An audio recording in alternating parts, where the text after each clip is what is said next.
शेर नूं डियाला जेल विच बंद करके आंदे आ खोते दा इस्तकबाल करो।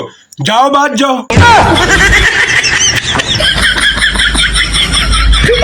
मेरा पाकिस्तान की क्रिकेट टीम से कोई तल्लक नहीं और मैं 14 अक्टूबर के वाक़या की मजम्मत करता हूँ और पाकिस्तानी क्रिकेट टीम से ला तल्की का ऐलान करता हूँ और मुझ पर किसी किस्म का कोई दबाव और कोई प्रेशर नहीं।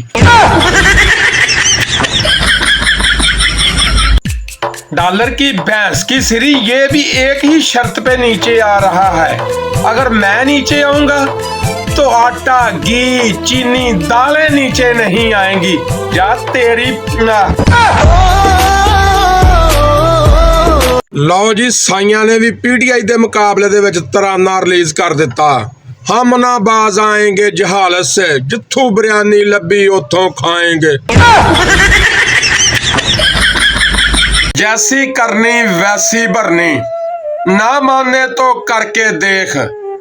जन्नत भी है दोजक भी है, ना माने तो मर के देख। तुसी इमरान खान दे खिलाफ इन्हां ने दीवारे शेम बनाई सी, ओहदियां तस्वीरां लवा के उत्ते जुत्तियां मरवाइयां सीगियां। ते हुण अल्लाह दी कुदरत वेखो, अल्लाह दा इंसाफ वेखो।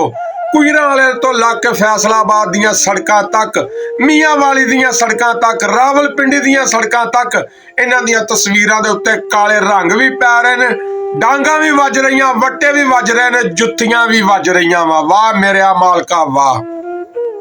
जीडीए दी सायरा बानो ने पहले कहा सी भी रिश्ता वेखण वालियां नूं वड्डी दा नहीं छोटी दा पसंद आ गया, वड्डी रिजेक्ट कर दी है।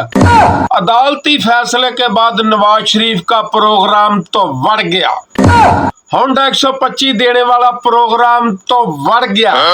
एक्ट का अतलाक माजी से नहीं होगा। 7 के मुकाबले में 8 जजेस ने मुस्तरद कर दिया। नवाज शरीफ ते जहांगीर तरीन दी अपील फारक।